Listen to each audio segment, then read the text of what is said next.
The massive viewing window of Earth's orbital station stretched from floor to ceiling, offering a breathtaking view of both the planet below and the star-filled space above. Admiral Lee couldn't stop her hands from trembling as she clasped them behind her back, trying to maintain her composure. After 15 years of research, countless setbacks, and more sleepless nights than she could remember, humanity's greatest achievement was about to reveal itself. "All departments report ready," announced a voice through the station's comm system. The Admiral's heart skipped a beat. Around her, dozens of top military officials and scientists held their breath, their eyes fixed on the massive construction facility floating in the distance. The facility's massive doors began to part slowly, releasing a cloud of bioorganic suspension fluid that sparkled like diamonds in the starlight. Then, gradually, something began to emerge. First came the bow, unlike anything ever seen before. Instead of the cold, metallic hull of traditional spacecraft, this ship's surface rippled with life. Patterns of soft blue and green bioluminescence pulsed across its surface like waves on an alien ocean. "The EN's Prometheus," whispered Dr. Kumar, the lead bioengineer, his voice filled with wonder. "She's beautiful." Beautiful wasn't quite the right word, thought the Admiral. The ship was mesmerizing. As more of it emerged from the facility, everyone could see how the traditional elements of a battleship had been merged with organic design. The weapon ports looked like they had grown naturally from the hull. The sensor arrays resembled delicate tendrils that swayed gently in the vacuum of space. Even the bridge, usually a stark command center, appeared to have been cultivated rather than constructed. "Look at those neural pathways," one scientist pointed out, indicating the glowing lines that crisscrossed the ship's hull. These weren't mere decorative lights. They were the ship's nervous system, carrying information and commands throughout its massive body just like neurons in a human brain. The Admiral remembered the day they'd first successfully grown a small section of the bioorganic hull in the lab. It had been no bigger than her palm, but it had changed everything. Now, years later, they had created an entire battleship using the same principles, a perfect fusion of human technology and engineered biology. As the Prometheus fully emerged, its size became apparent. The ship stretched nearly 2 kilometers from bow to stern, its living hull shifting and adjusting to the space around it like a creature waking from a long sleep. Suddenly, the bioluminescent patterns intensified, and waves of light raced across the ship's surface. Everyone in the observation deck gasped. "She's running her first autonomous systems check," explained Dr. Kumar, his eyes glued to a data tablet. "Every part of the ship is alive and aware. The hull can heal itself, adapt to damage, and even evolve new defenses if needed. It's like having a crew member that is the ship itself." The Admiral watched as the ship's massive engines came to life, glowing with a warm, organic light rather than the harsh blue of traditional plasma drives. The Prometheus moved with an almost graceful fluidity, testing its maneuverability with gentle turns and rotations that seemed impossible for a vessel of its size. "Send word to command," the Admiral ordered, her voice steady despite her excitement. "Tell them the Prometheus is ready for its first full system trials." As she watched the magnificent vessel move against the backdrop of stars, she couldn't help but smile. The Hive aliens had always believed their organic technology made them superior. They were about to learn that humanity had not only matched their biological engineering, but had taken it in directions they had never imagined. The Prometheus wasn't just a ship, it was a declaration. Humanity had created something unprecedented, a perfect bridge between the mechanical and the organic. And somewhere out there, the Hive was about to discover that their greatest advantage had just become their biggest surprise. The observation deck erupted in applause as the Prometheus performed its first official maneuver, its living hull shimmering with patterns of light that seemed to express joy in its own existence. The age of bioorganic warfare had begun, and humanity had taken the lead. Deep in the darkness of contested space, hidden among the scattered asteroids of the Centauri belt, a Hive scout ship drifted silently. Inside its organic chambers, Scout Commander Rek watched the long-range sensor feeds with all 4 of their eyes. For 3 cycles, they had maintained their position, monitoring human space traffic as they had done countless times before. But this shift would be different. The The first sign that something was unusual came when their biosensors began producing strange readings. At first, REC thought their organic detection systems were malfunctioning. The signatures they were picking up made no sense. They appeared both mechanical and alive at the same time. Analysis, REC commended, their voice resonating through the ship's neural pathways. The living walls of their command chamber pulsed with confused patterns, struggling to process the contradictory data. The response came not in words but in direct neural impressions, a stream of information flooding REC's mind through their neural link. What they saw made their outer membrane ripple with disbelief. The humans had done something impossible. They had created a ship that was alive. Through their enhanced vision, REC studied the vessel's image on their bioscreens. The massive ship moved with an unsettling grace, its hull shifting and adapting like a living creature. Patterns of light danced across its surface in ways that reminded REC of the sacred birth ships of the Queen's fleet. "Connect to the hive mind," REC ordered, their voice trembling slightly. This information had to be shared immediately. As their ship established the psychic link to the collective consciousness of their species, REC felt the immediate shock ripple through the connection. Millions of minds simultaneously processed what they were seeing. For the first time in generations, the Hive experienced something they had long forgotten: fear. Their entire society was built on the belief that they alone had mastered bioorganic technology, that their living ships and neural networks were superior to anything mechanical. Now, these humans had created something that challenged everything they believed. The Hive commanders began rapid sharing battle reports and tactical analyses. Some argued for immediate attack to destroy this new threat before the humans could produce more. Others called for caution, wanting to study this new development. Through it all, REC continued to watch, recording every movement of the strange vessel. The ship's defensive systems were unlike anything they had encountered. When a small meteoroid struck its hull, the impact point glowed briefly and then healed itself, leaving no trace of damage. The vessel's sensor arrays moved like living tentacles, adapting their position and configuration to maximize their effectiveness. Tracking multiple energy signatures, REC's ship communicated through their neural link. The human vessel was conducting weapons tests, but even these were different. Instead of traditional energy beams or projectiles, the weapon ports seemed to pulse with living light, suggesting some kind of bioorganic armament they had never encountered before. The Hive consciousness buzzed with increasing anxiety. Their strategies, their tactics, even their understanding of warfare itself had been based on their perceived biological superiority. This human ship didn't just match their technology, in some ways it seemed to surpass it. As REC continued their observation, they noticed something else that sent waves of concern through the Hive mind. The ship was learning, adapting, evolving in real time. Its movements became more fluid, its responses more efficient with each passing moment. It was displaying a level of autonomous development that even their most advanced vessels couldn't match. "We must inform the Queens," REC decided, feeling the agreement of millions of minds through the Hive connection. This wasn't just a new weapon or a technological advancement, it was an evolutionary leap that threatened to change the entire balance of power in the galaxy. As their ship prepared to retreat deeper into Hive space with its crucial intelligence, REC took one last look at the human vessel. Its bioluminescent patterns seemed to pulse with a kind of confidence, as if it knew it was being watched and didn't care. For the first time in their long military career, REC felt something they had never experienced before: respect for human ingenuity. The war was about to change, and nobody in the Hive collective could predict what would happen next. The bridge of the Prometheus hummed with nervous energy as it approached the edge of the Arcturus sector.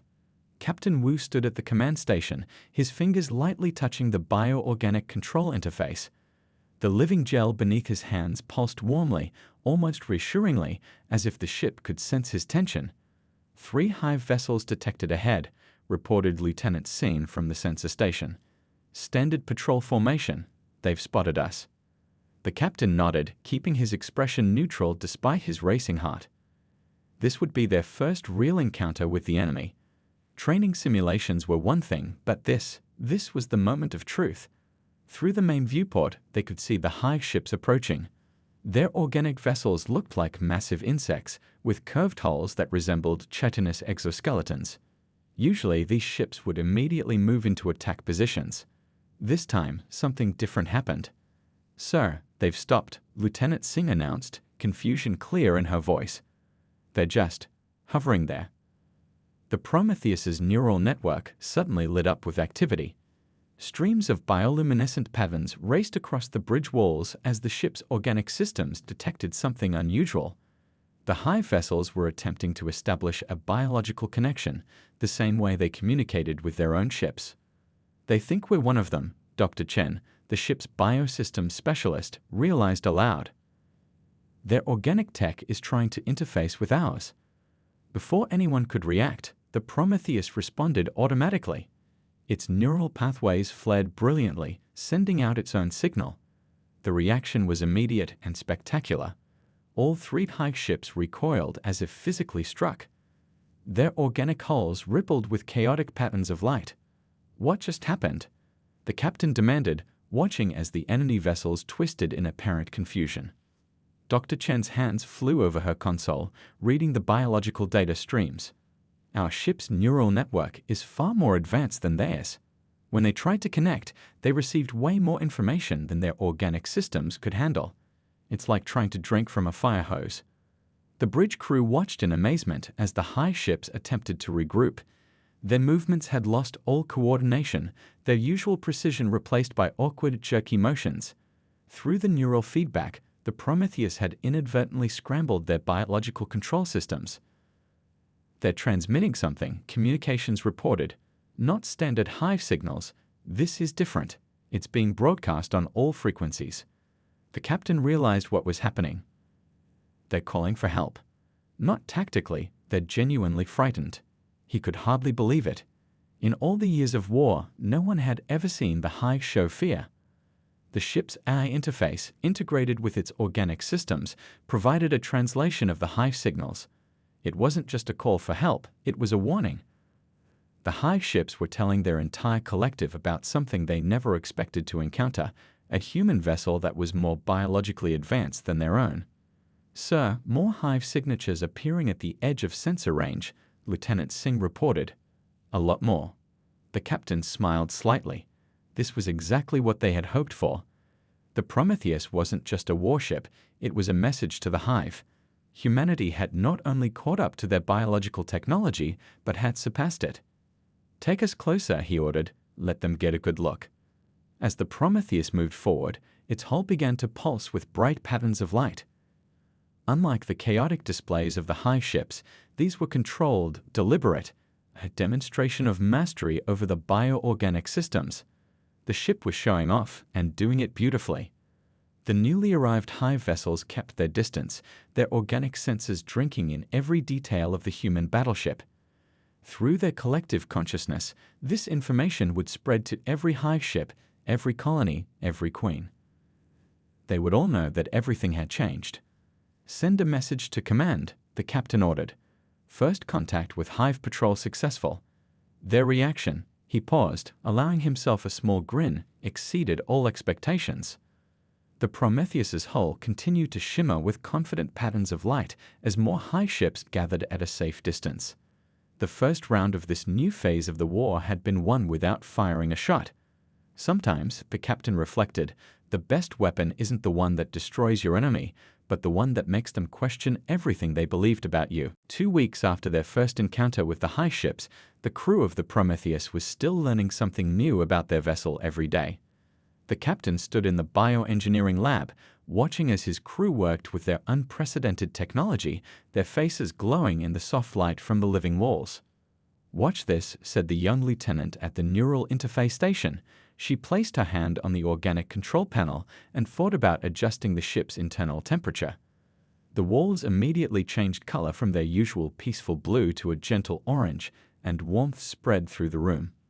"It's not just responding to commands anymore," she explained excitedly. "It's starting to anticipate what we need. Yesterday, it adjusted the gravity in the cargo bay before we even reported the stabilization issue." The captain nodded, both impressed and slightly concerned.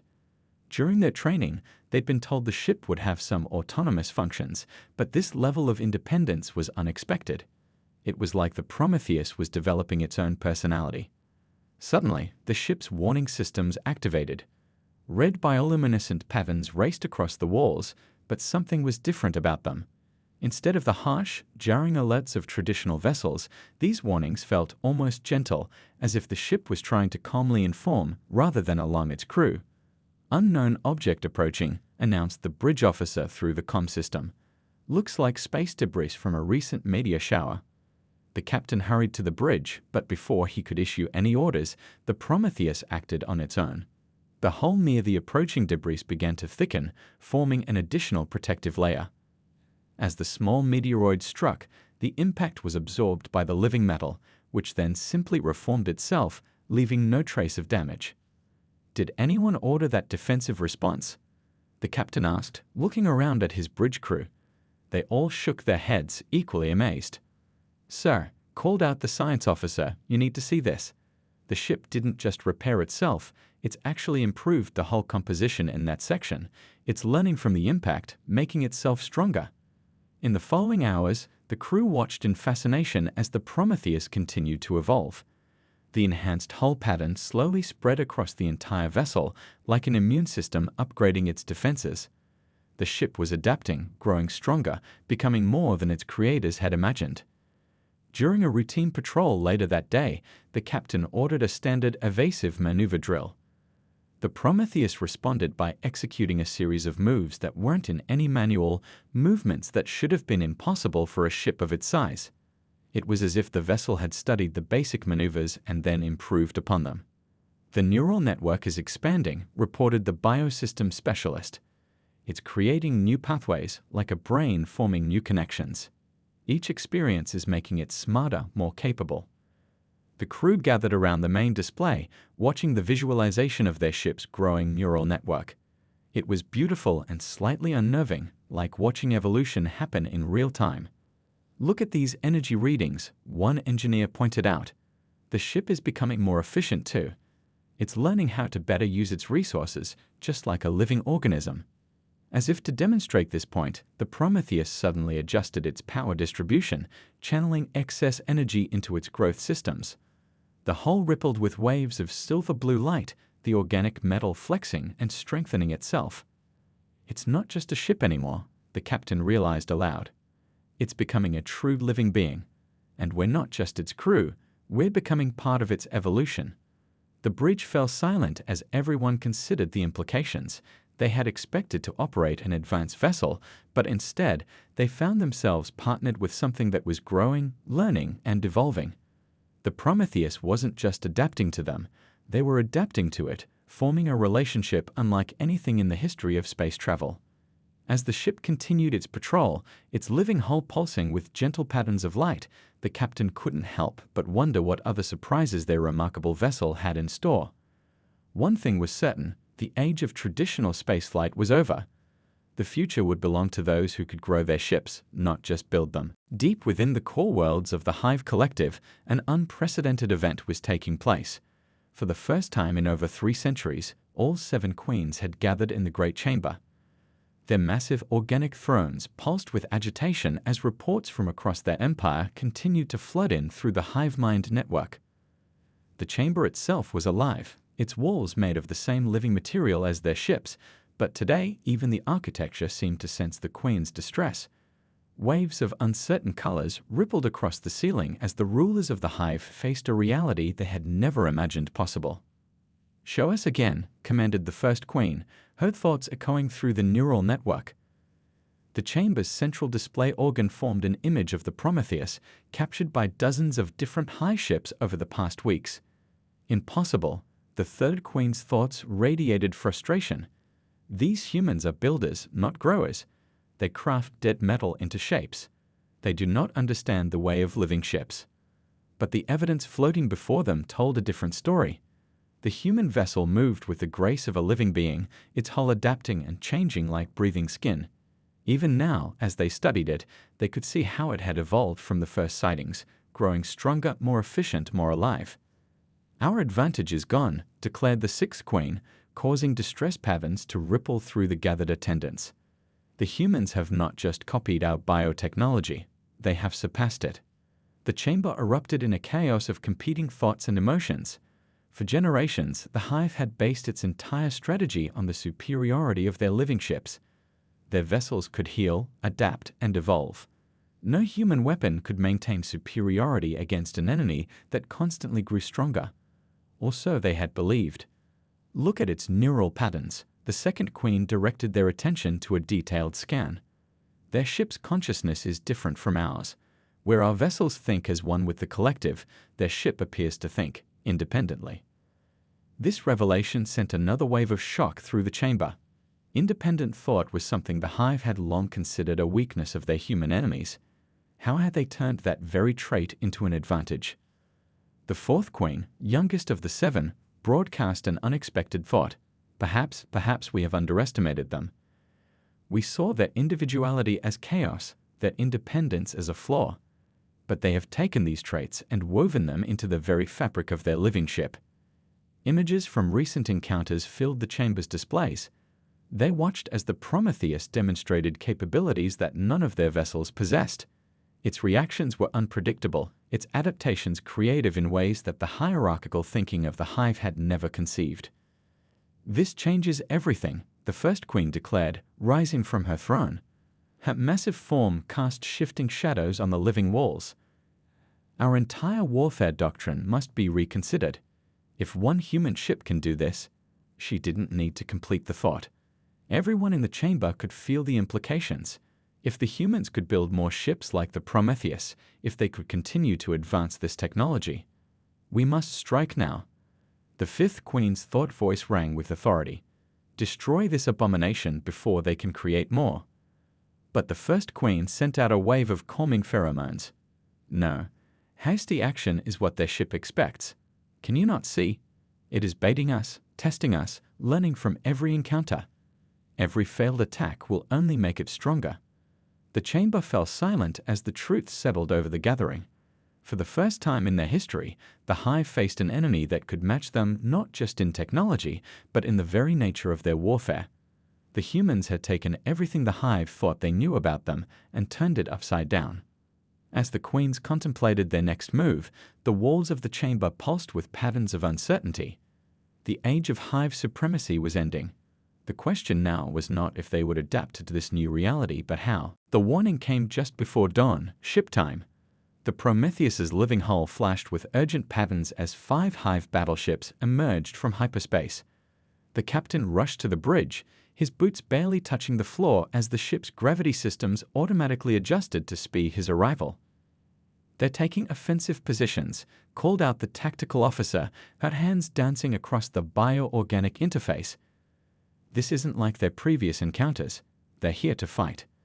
The captain watched as the massive Hive vessels spread out in a classic attack formation. Their organic hulls bristled with weapon ports, glowing with deadly energy. This wasn't a test or a probe, it was an all-out assault. "All stations, battle ready," he ordered, feeling the ship respond even before he finished speaking. The Prometheus's neural network was already adapting, strengthening the hull, redirecting power to defensive systems.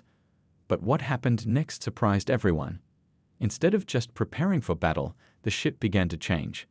The outer hull started shifting, forming new patterns and structures never seen before.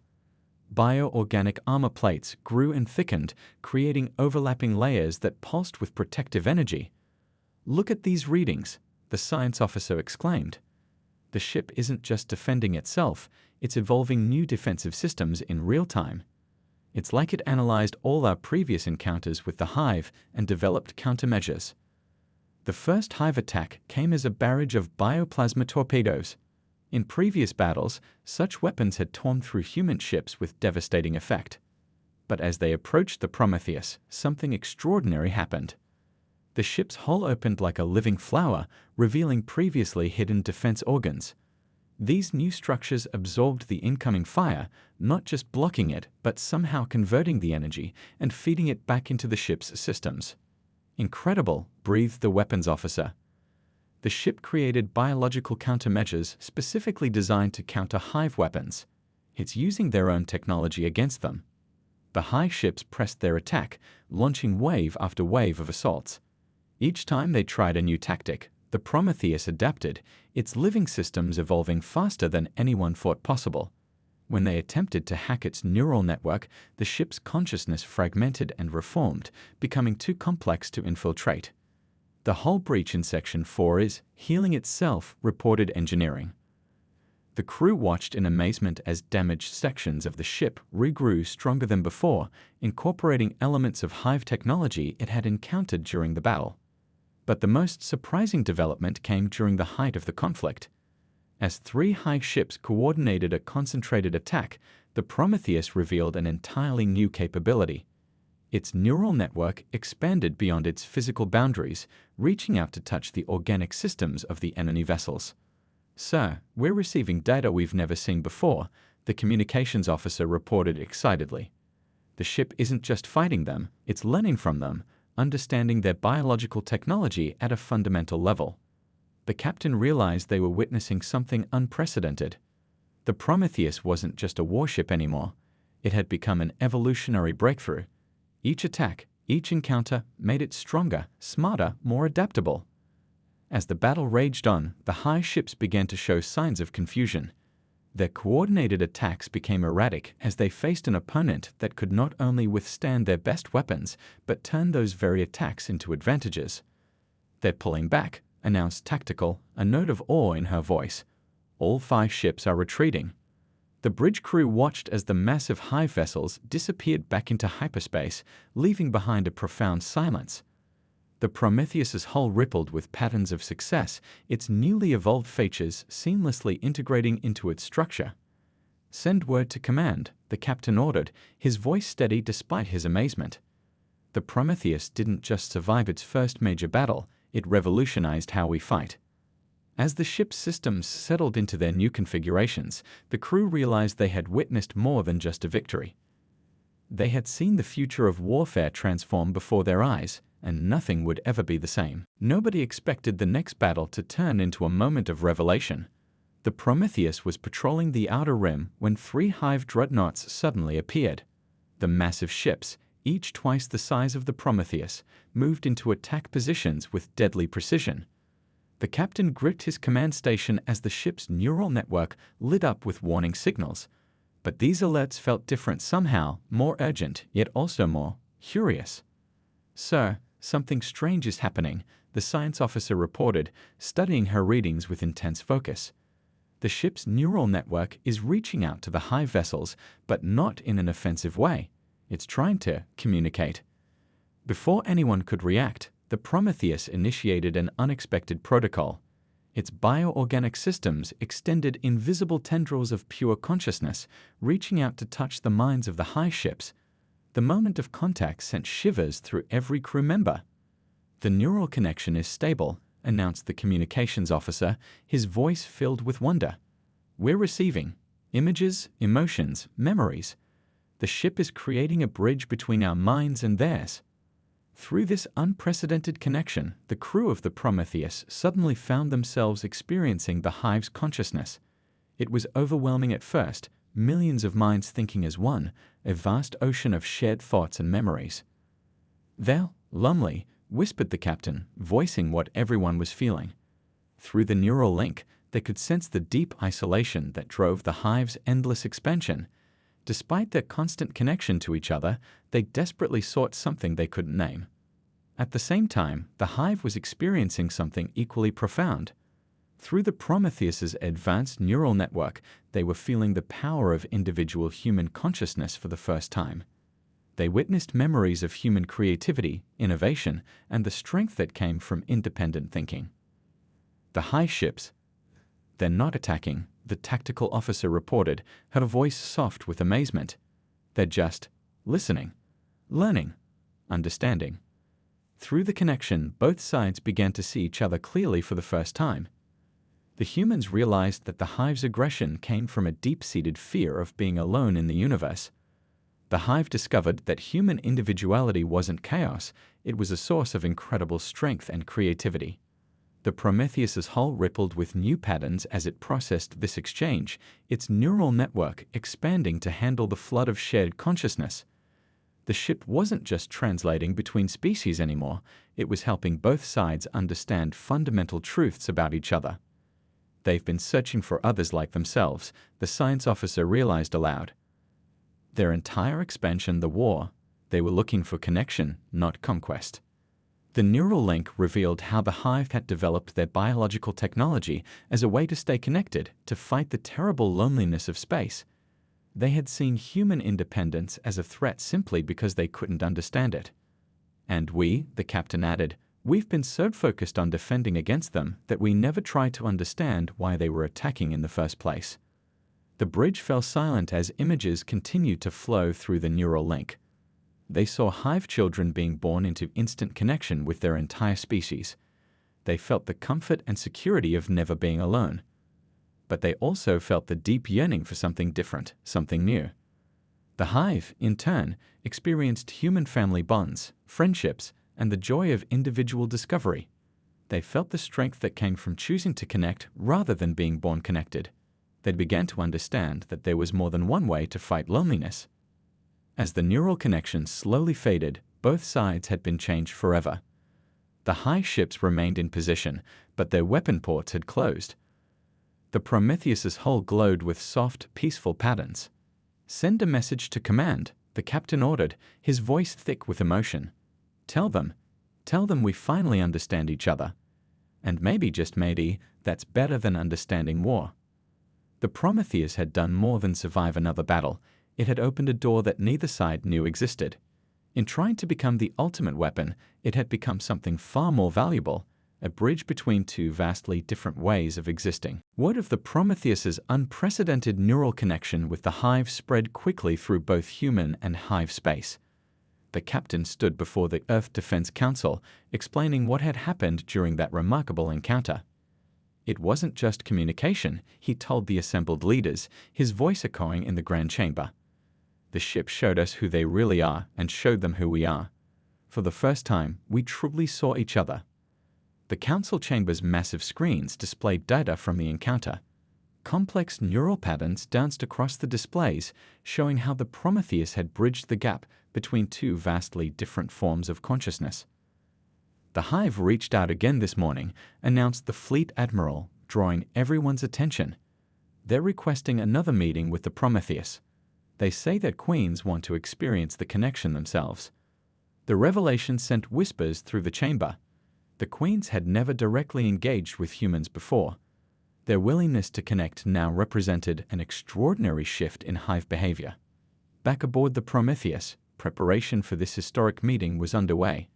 The ship's neural network had evolved even further since the first contact, developing new ways to translate between individual and collective consciousness. "The ship's getting excited," observed the chief engineer, watching as waves of anticipation rippled through the living hull. "It's like it knows it's about to do something important." When the Hive ships appeared, everyone was stunned by their appearance. Instead of their usual aggressive formations, the vessels arranged themselves in a ceremonial pattern. At their center was a ship unlike any they'd seen before, the personal vessel of the First Queen herself. "Neural connection requested," reported the communications officer. The Prometheus's response was immediate and eager. Its consciousness reached out, but this time with even greater sophistication than before. The connection, when it formed, was unlike anything they'd experienced. The Queen's consciousness was vast and ancient, carrying the accumulated wisdom of countless generations. Through the Prometheus's advanced neural network, both sides began to share not just thoughts and memories, but hopes and dreams. "They want to show us something," the science officer announced suddenly. Through the neural link, the Queen was sharing images of peaceful Hive worlds, places where art and culture flourished alongside their biological technology. The Prometheus processed this information and responded by sharing human achievements, music, literature, scientific discoveries. The ship's neural network translated these concepts into forms the Hive could understand, showing how individual creativity had driven human progress. "Look at this," the tactical officer called out, pointing to new data streams. The Queen was sharing their own plans for bioorganic ships, not weapons, but vessels designed for exploration and discovery. The Hive had been developing them in secret, dreaming of a future beyond war. Through the Prometheus's connection, humans learned that the Hive's aggression had been driven by fear fear that they would never find others who could truly understand them. The queens had believed that forcing others to join their collective was the only way to end their species' profound loneliness. They're not asking us to join their collective anymore, the captain realized. They're asking us to help them grow beyond it. The ship's hull pulsed with bright patterns as it facilitated this deepening understanding. What had started as a weapon of war was becoming something far more valuable. A bridge between civilizations that had once thought themselves too different to ever connect. The Queen is proposing something unprecedented, announced the communications officer. She wants us to share our bioorganic technology with them while they share theirs with us, not to make weapons, but to create something new together. The crew watched in amazement as the Queen's ship moved closer, its own hull beginning to pulse in patterns that matched the Prometheus. Two forms of consciousness, two approaches to technology, beginning to harmonize rather than conflict. On the bridge, the captain smiled. The ship they had built to win a war was instead helping to end one, not through force but through understanding. It was a victory greater than any they had imagined possible. 6 months after the historic meeting with the Hive Queen, the Prometheus floated in high orbit above Earth, but it wasn't alone. Beside it hovered a new kind of vessel, one that represented the combined efforts of both human and Hive technology. The captain stood at his familiar position on the bridge, watching as the first joint species crew boarded the new ship. Through the Prometheus's viewing windows, he could see how the vessel's hull shimmered with a combination of human and Hive bioorganic patterns, creating something entirely new and beautiful. Who would have thought, the science officer mused, that our greatest weapon would end up being our greatest teacher? The Prometheus's hull pulsed in agreement. Over the past months, the ship had evolved far beyond its original design. It wasn't just a battleship anymore, it had become an ambassador, a translator, and a bridge between two civilizations that had once thought themselves enemies. The new ship's neural network is online, reported the engineering officer. It's successfully merging both human individual consciousness and Hive collective thinking. They're actually working together, enhancing each other. Through the Prometheus's advanced sensors, they could see how the new vessel's consciousness operated. Where once there had been conflict between individual and collective thought, now there was harmony. Human creativity flowed freely within the structured support of Hive connection. First crew integration test starting, announced the communications officer. On the new ship, human and Hive crew members were linking into their shared neural network for the first time. The Prometheus monitored closely, ready to help if needed, but everything was working perfectly. They're sharing memories, the science officer reported, watching the data streams with fascination. The Hive members are experiencing individual perspective for the first time, while our crew is feeling the comfort of the collective consciousness. And neither side is losing their own nature, they're just expanding. The Prometheus had been the key to this breakthrough. Its unique neural network had shown both species that they didn't have to choose between individuality and connection, they could have both. The ship's own evolution had proven that combining different approaches made everything stronger. Message from the Hive Queen's vessel called out communications. They're ready to begin the joint exploration program. The captain smiled as he read the mission plans. The new ship would be the first of many, carrying mixed crews to explore the galaxy together. Where once they had fought over territory, now they would discover new worlds as partners. The Prometheus did more than change warfare, the captain reflected aloud. It changed us, all of us. As if in response, the ship's hull lit up with its most complex patterns yet. The neural network had grown far beyond its original parameters, developing new ways to bridge gaps between different forms of consciousness. Each breakthrough in understanding made it stronger, smarter, more capable of helping both species grow. Look at these readings, the science officer called out excitedly. The new ship's bioorganic systems are already evolving, creating new capabilities we never imagined. It's like the Prometheus taught it how to grow beyond its original design. Outside, more vessels were appearing, human ships, Hive ships, and the new hybrid vessels that represented their shared future. Each one carried the lessons learned from the Prometheus, each one ready to explore rather than conquer. Send the final report to command, the captain ordered. Tell them Project Prometheus exceeded all expectations. We built it to win a war, but instead, He paused, watching as the new ship's hull synchronized its patterns with the Prometheus in a beautiful display of unity. Instead, it taught us how to build a peace. As the new ship prepared for its first mission, the Prometheus's hull pulsed with pride. It had evolved from a weapon into a teacher, from a battleship into a bridge, and in doing so, it had helped two vastly different species discover that their greatest strength lay not in fighting each other, but in learning from each other. The age of war was over. The age of understanding had begun.